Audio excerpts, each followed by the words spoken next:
Welcome to the Rotary Club of Fort Worth. I'm so glad to see you all. My name is Rebecca Young Montgomery, and I'll be your president for the 2024-2025 year. Let's have some fun, y'all. I attended the Rotary International Convention in Singapore and have some stories to share. More on that later. Right now, let's get started with our invocation given by Brad Nallen, therapist, Fort Worth Counseling, followed by the amazing past president, Doug Briley, playing our national anthem.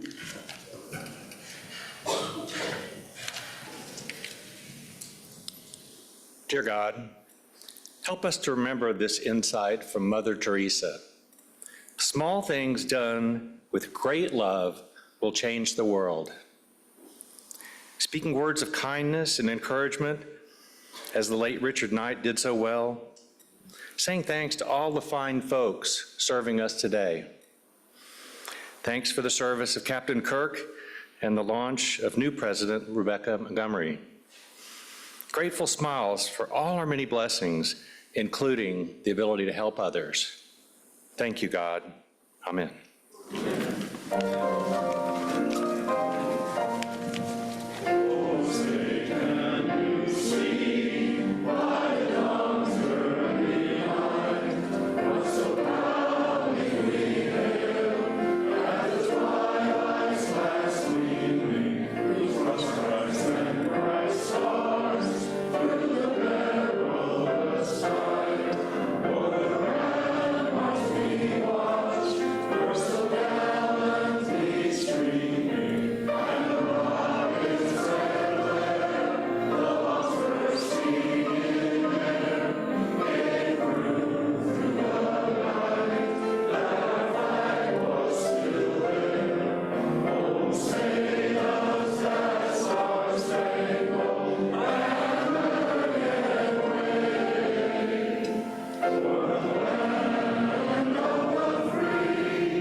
Thank you, Doug. Thank you, Brad.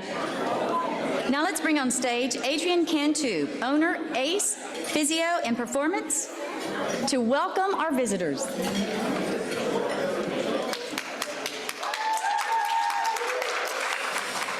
Good morning, everybody, or good afternoon now, technically. Please save your applause for the end. So we have Kaylee McMahon, guest of...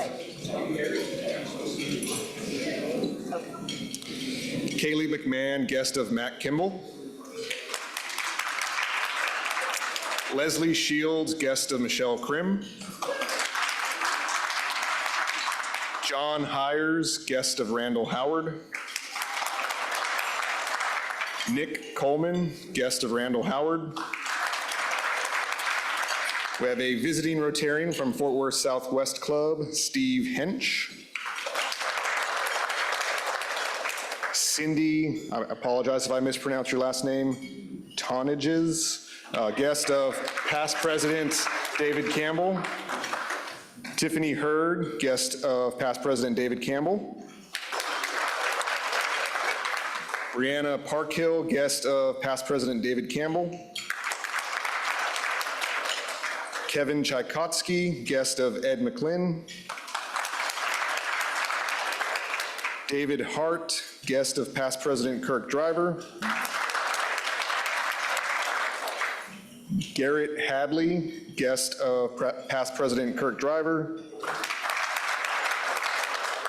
Daniel Severd, I apologize if I mispronounced that, guest of Zoran Gutif, I apologize if I mispronounced that too. And last but certainly not least, Tara Crawford, guest of President Rebecca Montgomery. Thank you. Adrian, thank you. Great job. I know that can be a mouthful.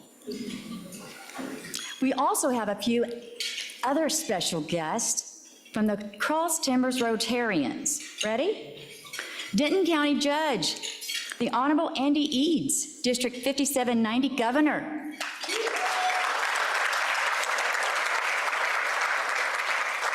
Judge, you may have seen your photo on the slideshow earlier. That was fun. We had a good time in Singapore. Jim Mall, our District 5790 Secretary. Thank you so much, Jim, for also being here. Okay, everyone, this is my first four-way test as president, so say it with me, please. First, is it the truth? Second, is it fair to all concerned? Third, and fourth.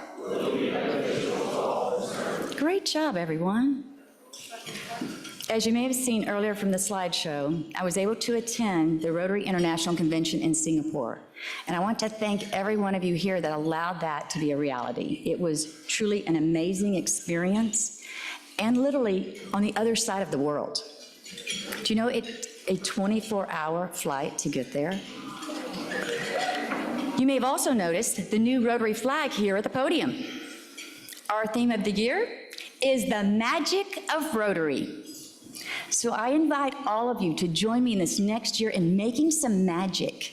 Let's have some special things take place this year. We've got a lot of special people in the room, and let's build upon that. Now, what you've all been waiting for, drum roll, the newscast. Jonathan Berry, Senior VP, Argent Trust.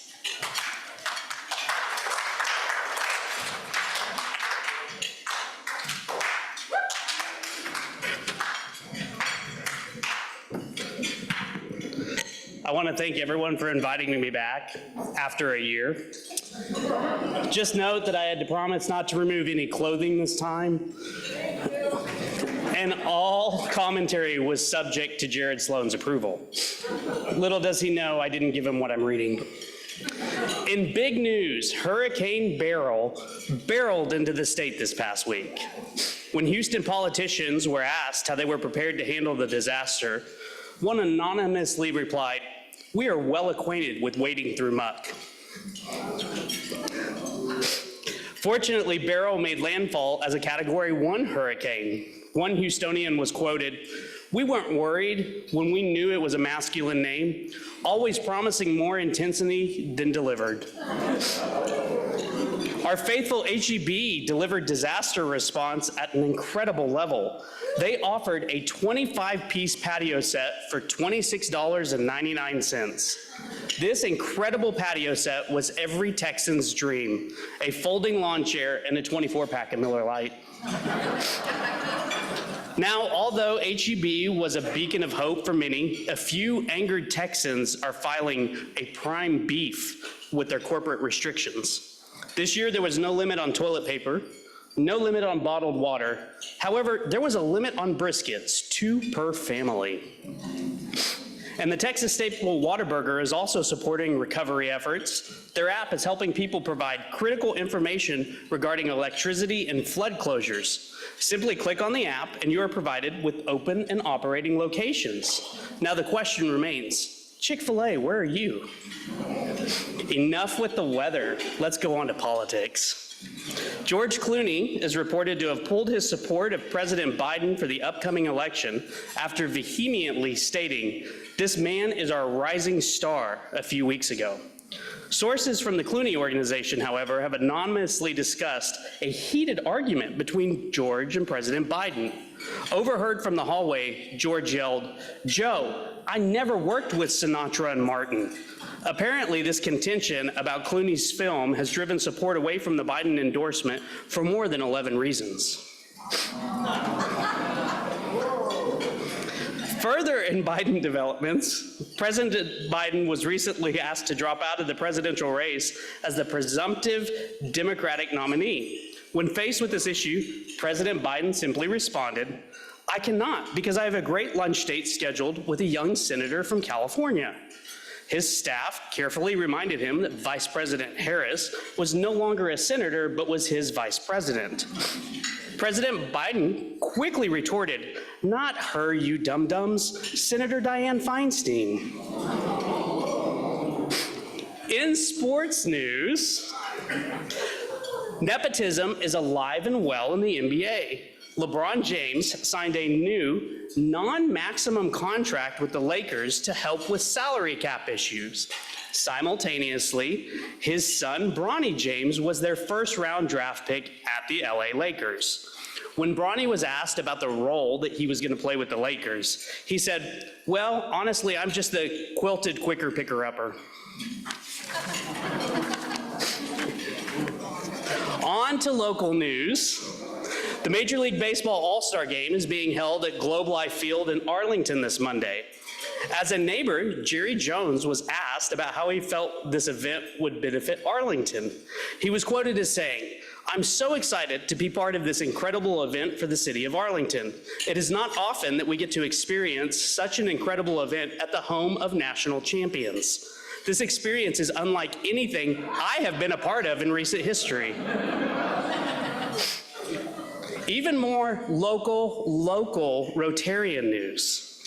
Sir Michael Crane was asked recently about a new vacancy for council seat number 5 within Fort Worth. He responded gracefully, stating, "I'm up to the challenge. I can attend twice the events and maintain 2 homes in order to continue to serve Fort Worth as councilman extraordinaire."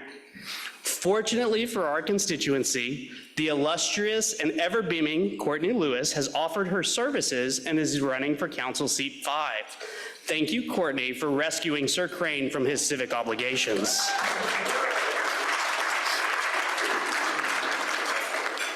Fellow Rotarian, past president, and Rotarian royalty, Sir Carlo Capua, has been appointed national chair of the Sister Cities International's new board of directors. His focus on the board will be Japan and the Pacific Island relations. With that, we wish him well, and for a few of the Generation Xers and millennials in our crowd who know the vapors, I am turning Japanese, I really think so. It's a song, go look it up. I know it's younger than you are. Recently, Texas A&M School of Law, Dean Bobby, has been recognized as one of the 400 most influential people of Fort Worth, as well as being included as the Dallas Business News inaugural Fort Worth Newsmakers list.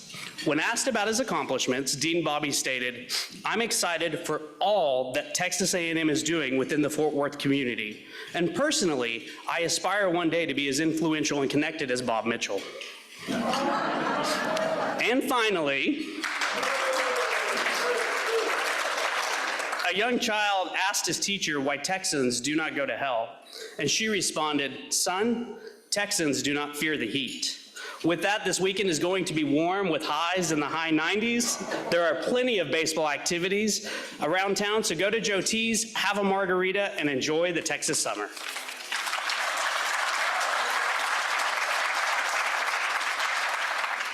Thank you, Jonathan.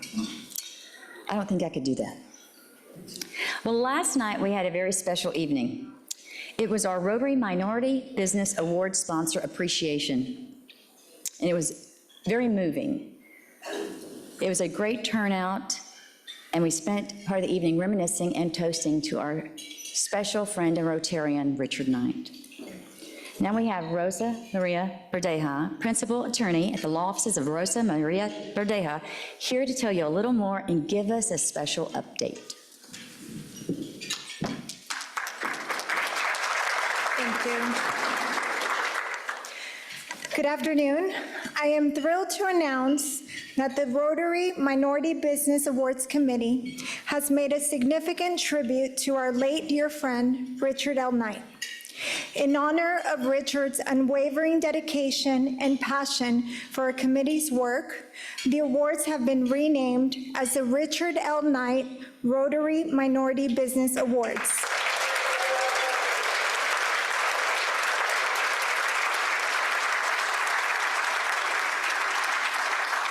As a member of this committee, it brings me great joy to witness this heartfelt recognition of Richard's contributions. And as we gear up for the 2025 awards, we are excited to announce that we have opened up sponsorship opportunities.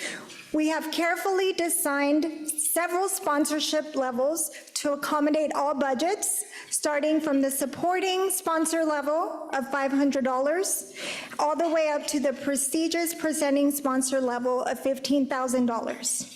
If you're interested in learning more about the benefits and privileges associated with each level, please feel free to scan the QR code on the screen.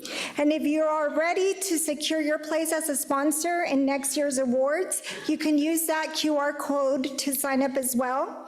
Rest assured that once you're registered, we will promptly send you an invoice to get that money in. And if you have any questions, feel free to catch me after the meeting. I'm happy to chat with each of you. Thank you.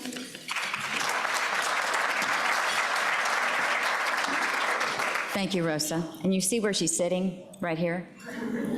So you can find her after the meeting. We now have two first readings presented by our new 2024-25 Club Secretary, Christina Judge, Executive Director, Mental Health Connection.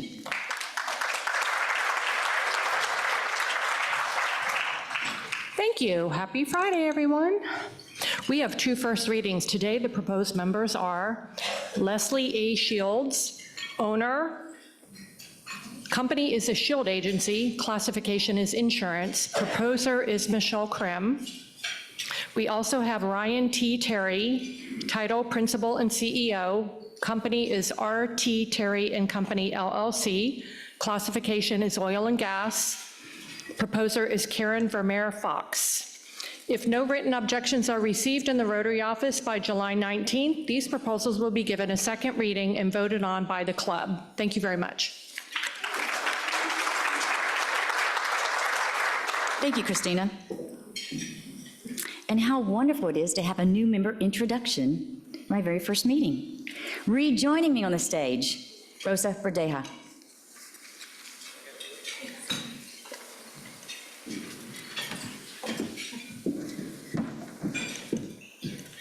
Hello again.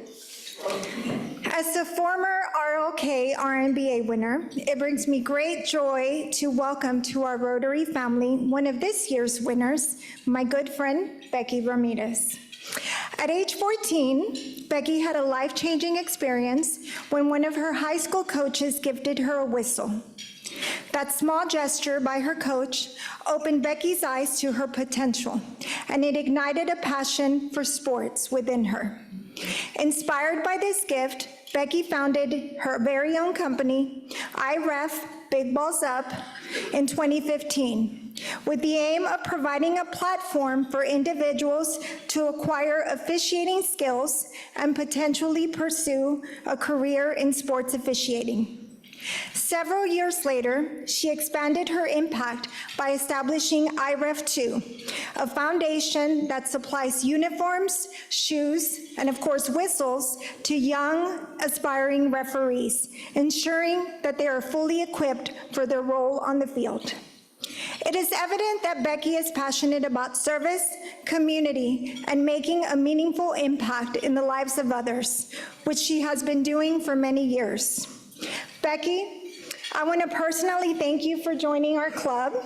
Your presence here today is a testament to your desire to make a difference and contribute to the betterment of the community. Please join me in welcoming my friend, Becky Ramirez.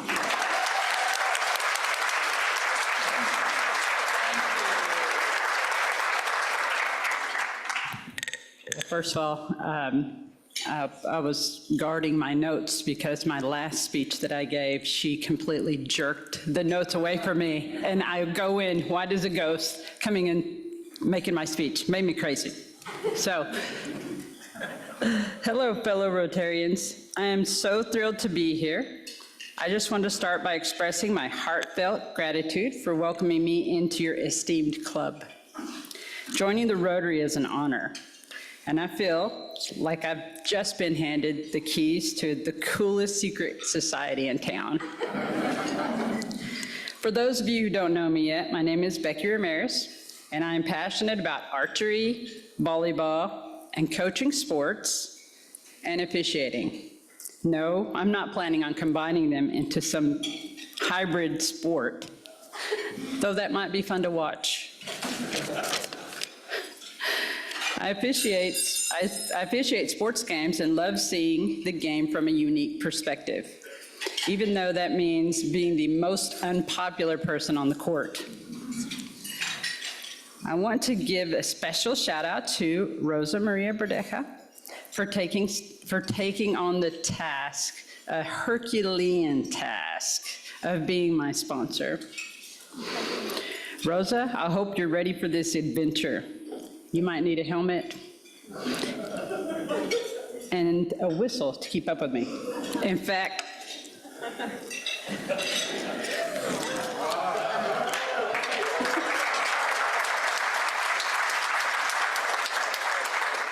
not her first whistle, by the way.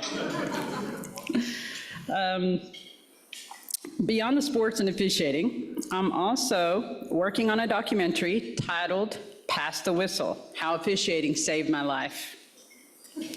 It's a deep dive into the life of a sports official, covering everything from mental health to personal growth. It's a project close to my heart, and I aspire for it to resonate with many, hopefully even snagging a Golden Globe. I'm looking forward to contributing to the community and working alongside such inspiring and dedicated individuals. When I look out to this crowd, I feel like home. I know a lot of you, and y'all always make me feel welcome, and I love you guys. So I cannot wait to get started. Thank you for making me feel welcome, and I can't wait to get started on my journey with you. That's it.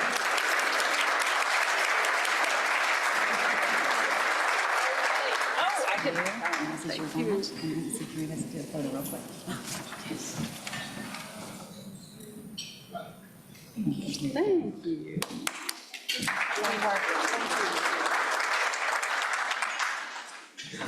Thank you, Rosa and Becky.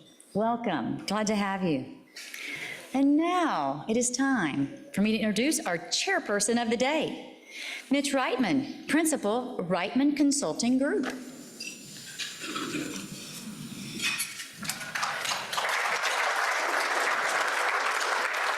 Thank you, Rebecca. We're about to start our new year with a new president, and my second year as program chair. I hope you enjoyed last year, and I've got to take a little bit of time to thank my committee, which is J.R. Labby and Mike Herman and Howard Altschuler, for getting some really great speakers last year, and I hope we continue it on this year and keep attendance up.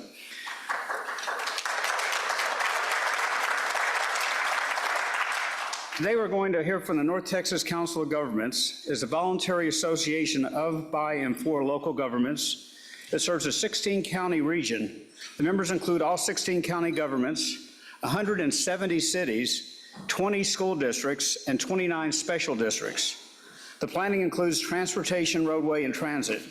And our speaker today is Brendan Wheeler, and he's the program manager for the Metropolitan Transportation Plan, including the Dallas-Fort Worth High-Speed Transportation Connection Study, which has been in the news quite a bit lately. And he has experience in civil design for commercial and regional planning.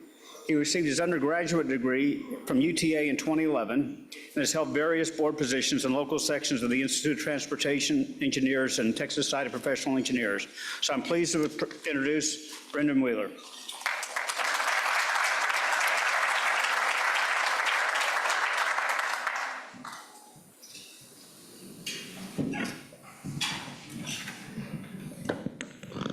All right. Thank you all for having me out this afternoon. As mentioned, I work with the North Central Texas Council of Governments. So before we get started, who's heard of North Central Texas Council of Governments? I know Judge Eads had, he's on the RTC. We were there together yesterday. It was an eventful day. How many of you know what NCT-COG does?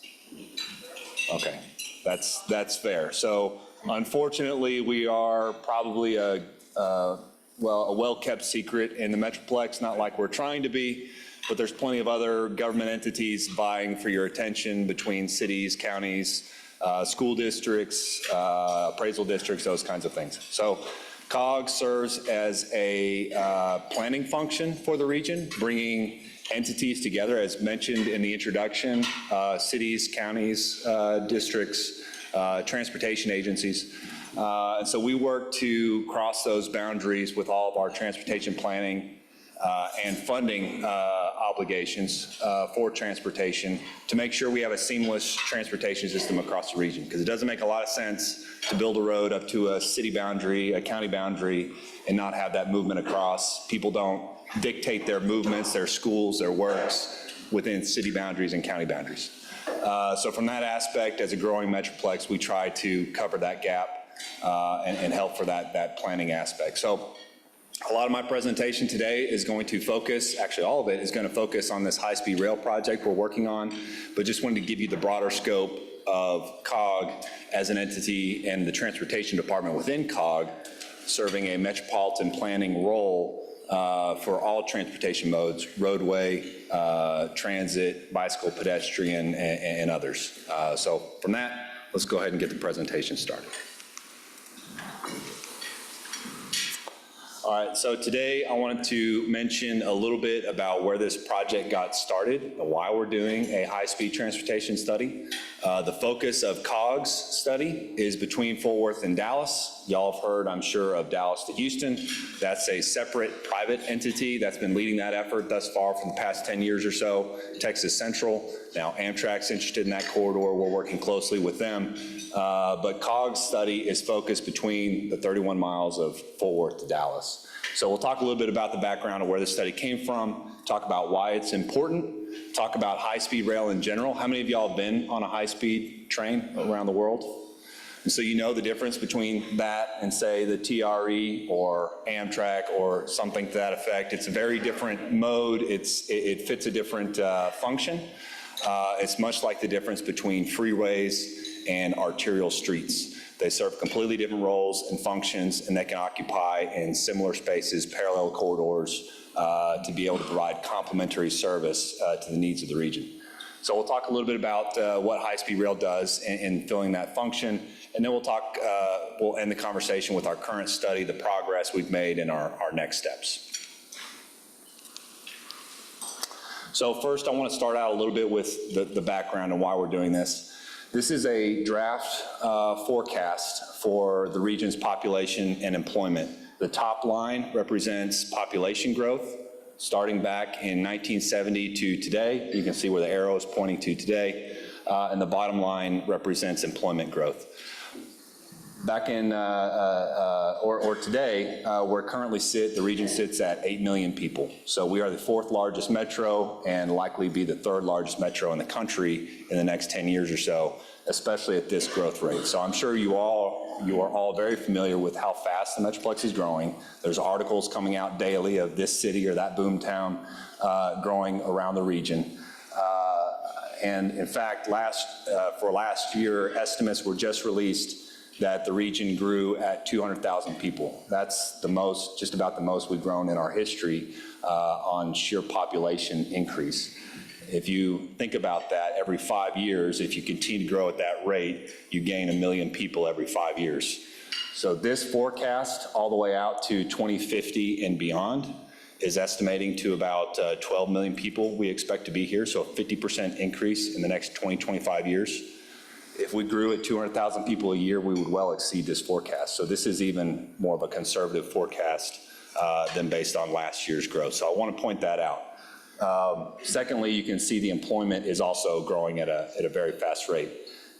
Dallas-Fort Worth may be leading the charge in the country and in the state in population growth, but as you know, the rest of the state's growing very quickly as well. Houston's not far behind.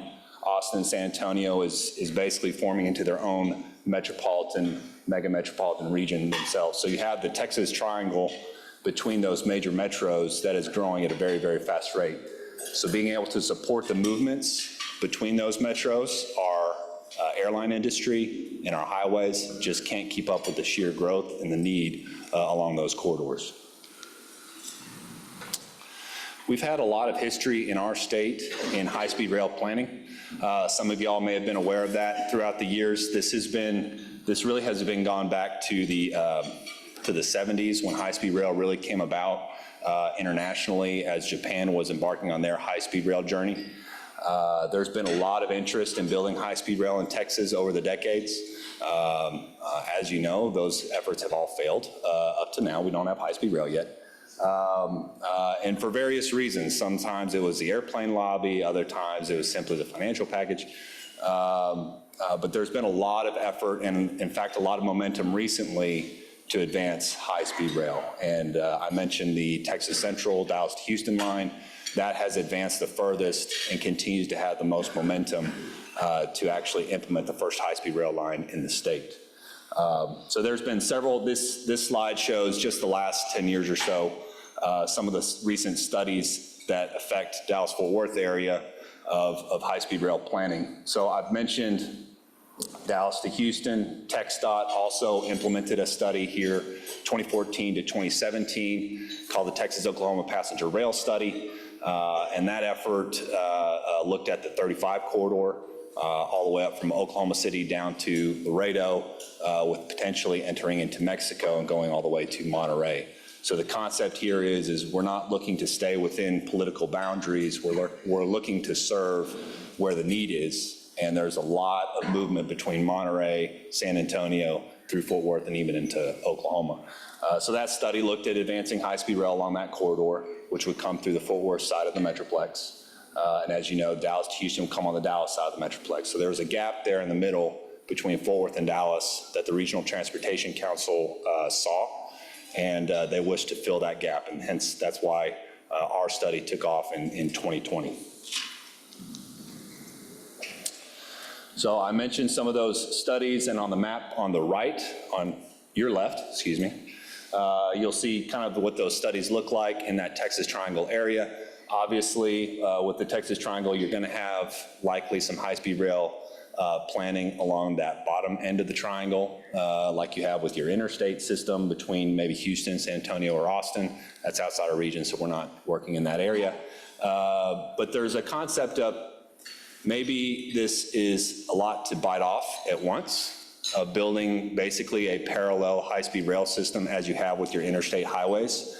And perhaps you advance something more like the item that you see on the right, where you build efficiencies by launching off of a Fort Worth to Dallas to Houston as a first leg and tee off of that in a Texas T-bone fashion across to Austin, San Antonio, and thereby you would allow all those communities to access each other through a high-speed system. This is all very much in the planning stages and looking at options, but the purpose for our corridor between Fort Worth and Dallas is to make sure Fort Worth, which just passed 1 million people in population, has access to Dallas, access to Houston, Austin, and San Antonio as a part of a high-speed rail system. One other thing I wanted to mention, this was shown to the Regional Transportation Council yesterday. We had a very successful, I would say, workshop on high-speed rail, kind of smoothing out the bumps. We'll talk about some of those here in a minute. But this was showing example corridors from around the world. We've gotten a lot of questions of, is Fort Worth to Dallas really high speed? Can you really get up to high speed? And the point is there's a lot of high-speed rail corridors around the world that actually have smaller distances between their stations than the 30 miles between Fort Worth and Dallas. And in fact, even the 15 miles from Fort Worth, Arlington, Dallas. So we just pulled a representative sample from around the world, and you can see you have China, you have Europe represented through Spain, France, Germany, and even Japan. And all of these lines have different station spacing, some going hundreds of miles, some very short in the same metropolitan area, providing that access that high-speed rail provides. So on an average speed for end-to-end, how long it would take to travel from end to end on each of these corridors, you can see Fort Worth to Dallas to Houston ranks second here in average speed compared to these other high-speed systems around the world. So the point here is yes, Fort Worth to Dallas to Houston very much is in the high-speed rail context when talking about what's built around the world. Talk a little bit about regional benefits of high-speed rail. Those that are familiar with high-speed rail and have traveled on it, you know this by personal experience. We find, as we do a lot of presentations and community engagement, not everybody is familiar with high-speed rail and the opportunities it provides beyond, say, commuter rail or at-grade Amtrak service. So we wanted to highlight that here and make sure that's a part of our messaging going forward. So for one, high-speed rail is safe, and there's no better example than the Japanese system. the Shinkansen system that's been operating in Japan for over 60 years without a single injury or fatality. There's no other mode in the world that offers that level of safety and reliability. And the reason is it's a closed corridor. No other systems operate on those tracks, just the Japanese system, and they know exactly where their trains are at every time. They have a different concept of building as they built out their Shinkansen system. Their safety program is based on crash avoidance.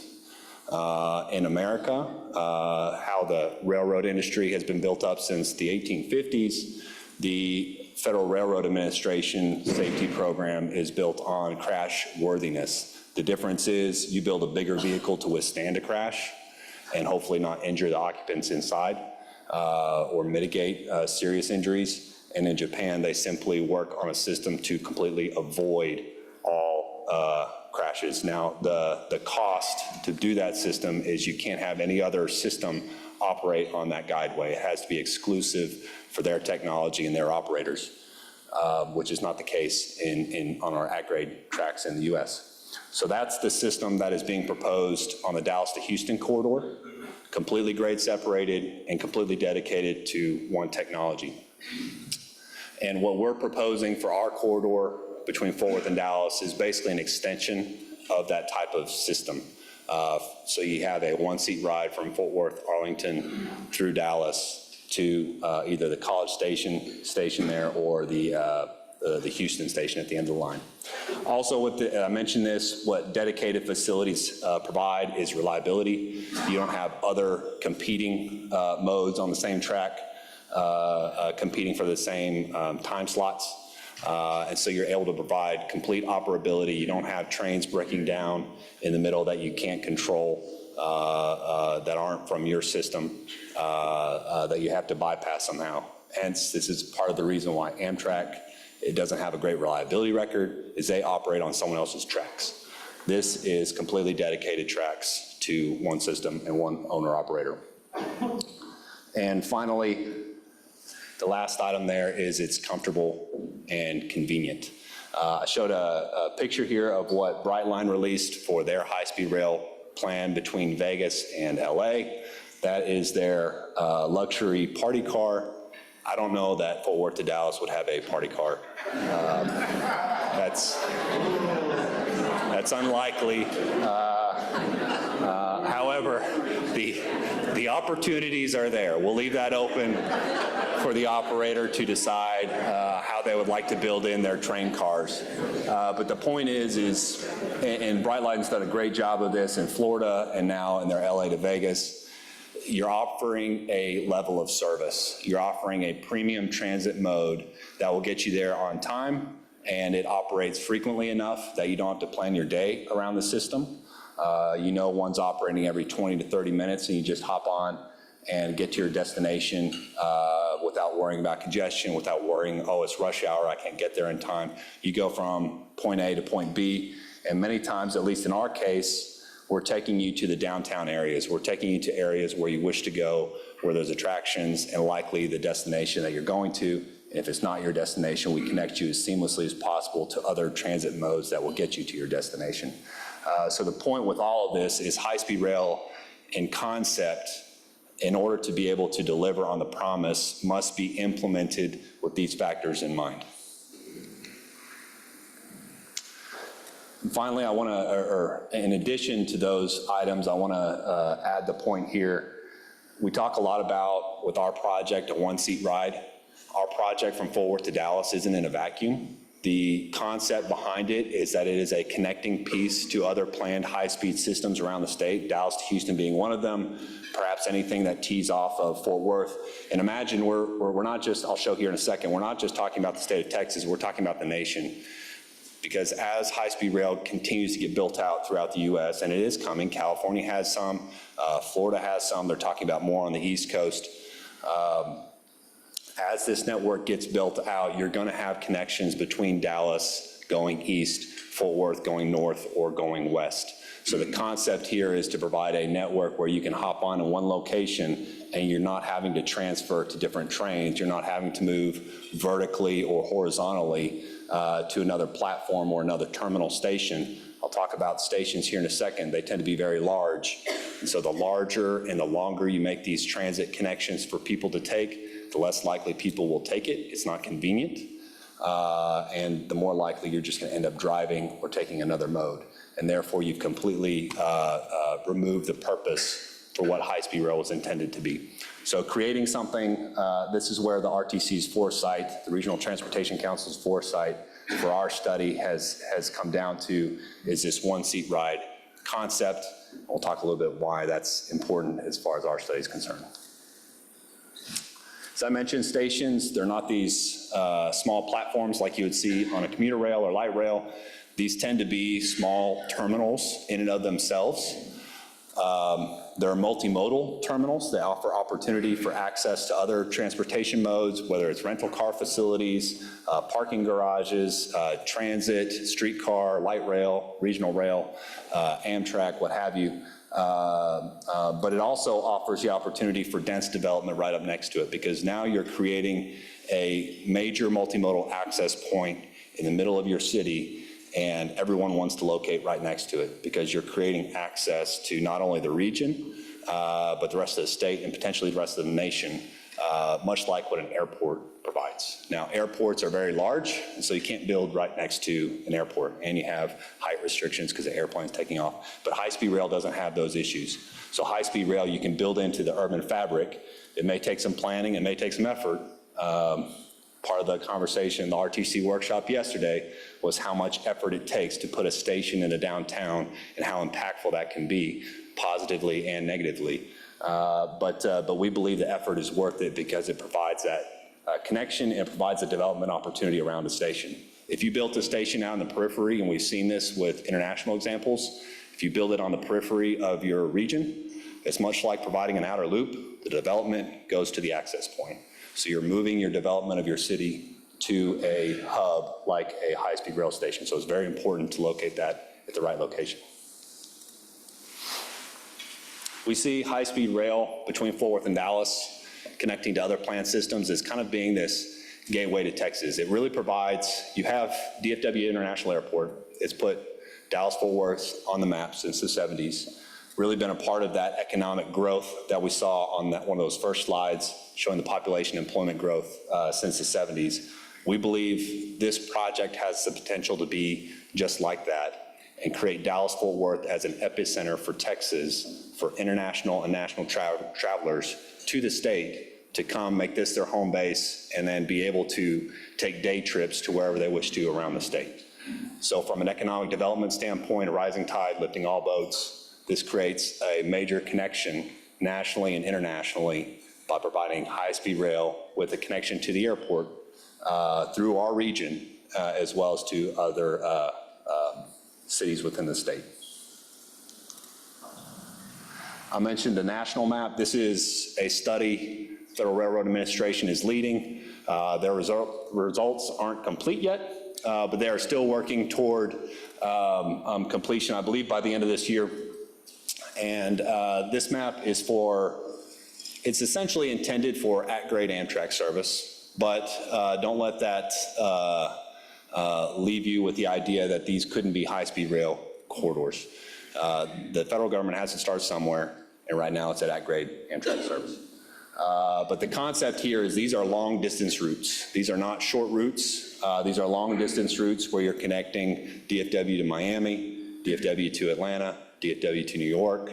You're connecting Minneapolis to Houston, going through DFW. So this map shows about 6 new long-distance routes that would connect through Dallas-Fort Worth. 6 new potential long-distance routes connecting through Dallas-Fort Worth. So you're seeing a national conversation about making Dallas-Fort Worth as a new passenger rail hub. And we believe this is important not just for our at-grade service, but also for high-speed rail service and how that interacts with this national conversation, making it even more important for us to have this one-seat connected system ride through the Metroplex to be able to connect to these other cities. So I'll talk for a little bit about the current study and the progress that we've made so far, and then happy to get to y'all's questions here at the end if we have time for that. So first, I've already kind of laid a foundation for where this study came from, but just to drive it home, the purpose of our study that we started back in 2020 really was to advance planning between Fort Worth and Dallas with a concept for an Arlington station that would connect to the airport, driving this one-seat ride concept.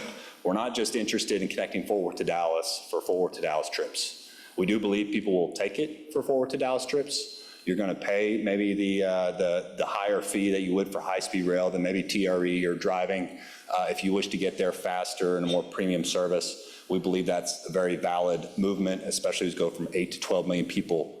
However, the service is really there for the inner city movements, the Fort Worth to Houston, the Dallas to Austin, San Antonio, the Houston to Arlington for a Cowboys game, all those types of movements. So that's our study purpose, and the Regional Transportation Council affirmed that purpose as a part of a policy that was adopted back in 2021. The policy really stretched back to 2016, but most recently they reaffirmed that with this one-seat ride concept and 3 stations in the Metroplex. I haven't mentioned this yet, but the 3 stations in the Metroplex really is important and key in that we're not looking to have a single station represent the entire Metroplex. At 8 million people, it's hard to find a single location that provides good access for all to be able to use this system, let alone at 12 million people that we expect to be in 2050. So being able to stretch the effect and the access that high-speed rail provides was important to the RTC, so they set out to have a downtown Fort Worth station, downtown Dallas station, and one in the entertainment district in Arlington. And it's a part of our study. We've broken it out into 2 phases of work. The first phase started at a very high level. How do we get between Fort Worth and Dallas? And we looked at quite a few different alignments along the way. We also looked at different modes. So our study really looks to see for the next 100 years or so, what is the appropriate mode that we should be looking at? I mentioned high-speed rail's been around since the 70s. You're all very familiar with how fast technology advances. Most of us have smartphones. 10 years ago, 15 years ago, that wasn't necessarily the case. So the purpose of our study is it takes a long time to plan these projects. Let's plan with the right technology in mind. So we even looked at maglev, magnetically levitated trains, Hyperloop. It's not even developed anywhere in the world yet. They're working on it. But we wanted to look at all potential opportunities to make sure we were designing this corridor for the right technology. Phase 2, we started with what we call a pre-NEPA. NEPA stands for National Environmental Policy Act. It's a set of federal laws that helps to govern major infrastructure to make sure that the impacts are known. The public has recourse as a part of the planning process and has the ability to comment on the planning process, especially as it affects them. And you have a bunch of federal agencies, the Army Corps of Engineers, Texas Historic Commission from a statewide perspective, and quite a few various others that have a say into your project and can help make sure that you're implementing the right project in the right location, and any potential impacts that your project creates are mitigated, or you're creating enhancements along your corridor. So, and it's a part of this phase 2 pre-NEPA effort. We looked at the general corridor that was adopted. I'll show you here in a second what that corridor is. But we looked at the general corridor and kind of refined out some of the options, some of the big fat marker lines we had used in phase 1, and started refining those and figuring out exactly how that alignment would work. And we're currently in the phase 2 NEPA portion of our project, which means we're actually in the environmental analysis documentation stage. The Federal Transit Administration is overseeing the progress of our study. They're the lead federal agency for this effort. And they kicked off an environmental assessment back in March, which has a 12-month deadline. That means our project team, working with FTA and other resource agencies, must complete preliminary engineering, about 30% engineering along the entire corridor, and develop environmental documentation showing what potential impacts this project could have, hosting public meetings to reveal the results, and then potentially getting environmental clearance at the very end of the project.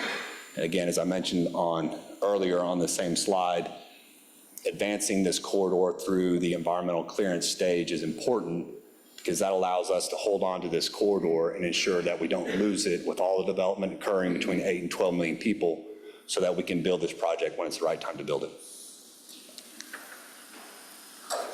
We've had a lot of public engagement thus far, well over 300 meetings.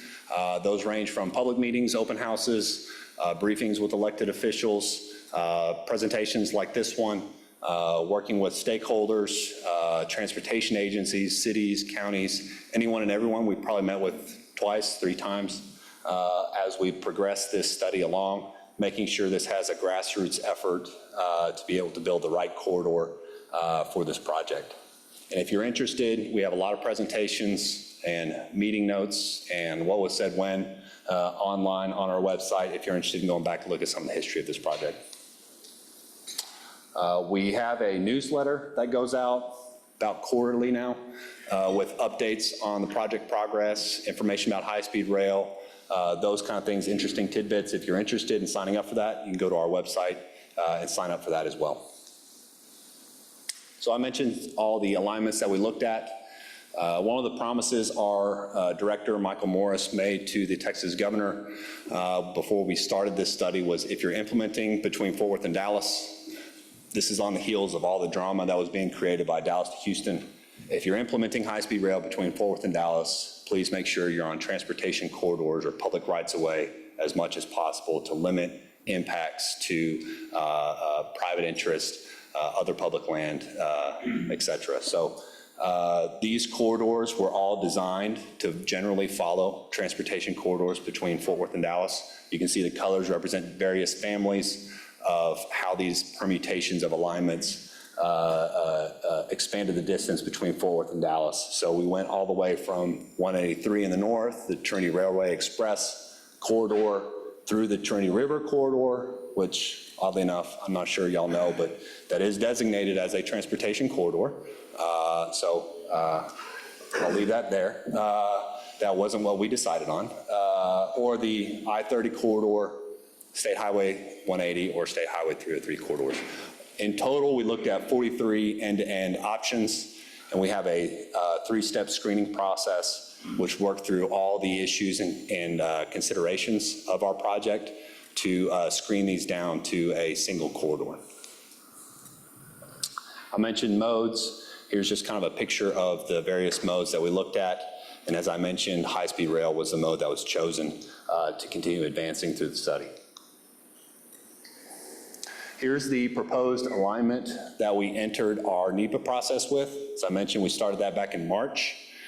And you can see end-to-end Fort Worth. There's a planned station in downtown Fort Worth.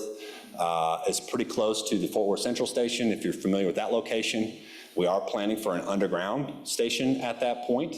We looked at aerial options. It has significant impacts to potential development around the station. If we are aerial, you have to be pretty high to be able to get around the interchanges and all the other infrastructure that's around downtown. So the project team proposed and stakeholders agreed that a tunnel station makes the most sense in Fort Worth. As you continue along I-30, the section between downtown Fort Worth and Arlington is a section of I-30 that TxDOT is looking at currently to rebuild. So they're currently going through their planning process to see how they would expand I-30 and move that project forward. So we think our project would fit right in the middle of I-30 as they continue to plan that. Arlington has the station entertainment district, and then you'd have an aerial section going into Dallas, connecting to the Dallas to Houston approved station that Texas Central has advanced.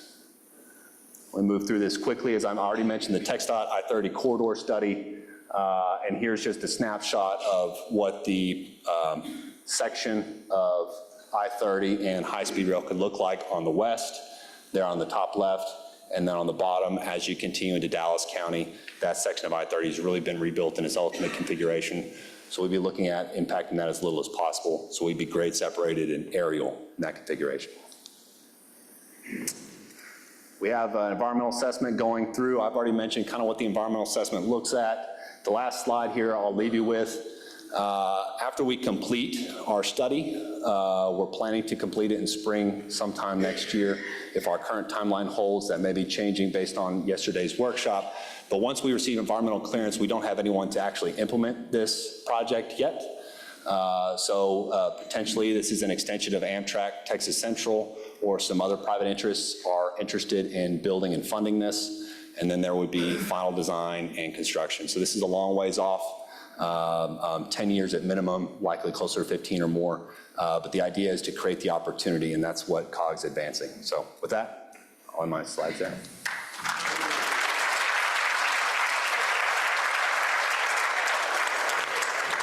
Brandon, thank you so much. That's a lot of information. Would you have a few moments to stay afterwards? Should there be some questions? Wonderful, we appreciate that.